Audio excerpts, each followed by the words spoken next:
श्रावस्ती नगरी में कृष्या गौतमी नाम की एक कन्या रहती थी।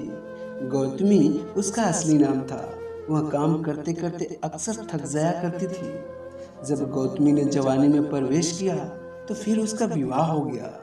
गौतमी गरीब घराने की थी, इसलिए उसके ससुराल वाले लोग उसका यथोचित आदर नहीं करते थे।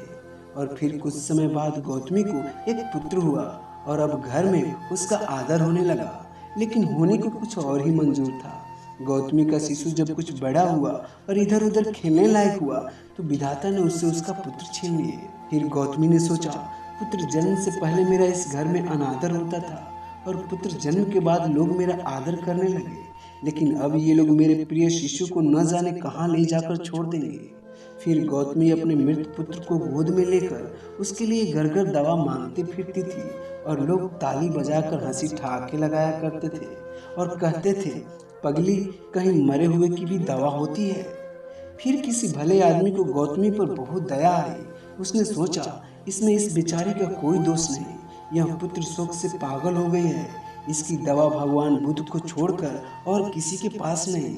फिर उसने गौतमी से कहा, माँ, तुम बुद्ध भगवान के पास जाकर उनसे पूछो। फिर गौतमी अपने शिशु को गोद में लेकर भगवान बुद्ध के यहाँ पहुँच गई और अभिवादन करके बोली, महाराज, मेरे पुत्र को दवा दीजिए। फिर तथागत ने कहा, तूने अच्छा किया जो यहाँ चली आई।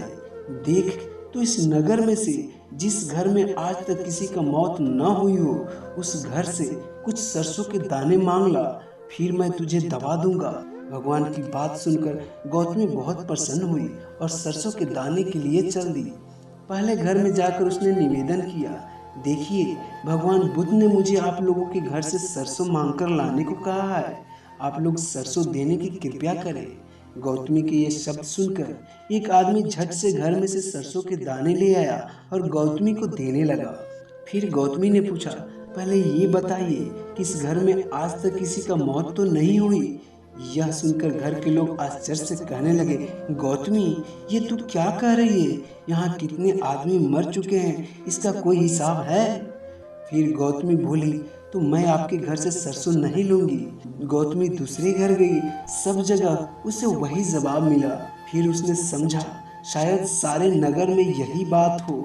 उसे एकदम से ध्यान आया कि भगवान बुद्ध ने शायद जानबूझकर ही मुझे सरसों मांगने के लिए भेजा है।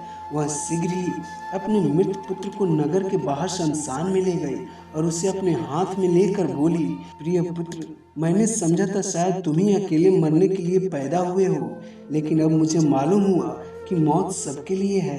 जो पैदा हुआ है उसे एक न एक दिन अवश्य मरना है। इतना कहकर उसने अपने पुत्र को शमशान में रख और वहां से लौट आई। लौटकर गौतमी जब भगवान बुद्ध के पास गए तो बुद्ध ने उससे पूछा, गौतमी, सरसों के दाने मिल गए? फिर गौतमी बोली, भगवान, मुझे क्षमा करना, अब मुझे सरसों नहीं चाहिए, अब मेरा काम हो गया है। तो दोस्तों, इस कहानी से हमें यही सीख मिलता है, दुनिया का सबसे बड़ा सत्य मनुष्य का मृत्यु होता है, जिसे कोई टाल नहीं सकता।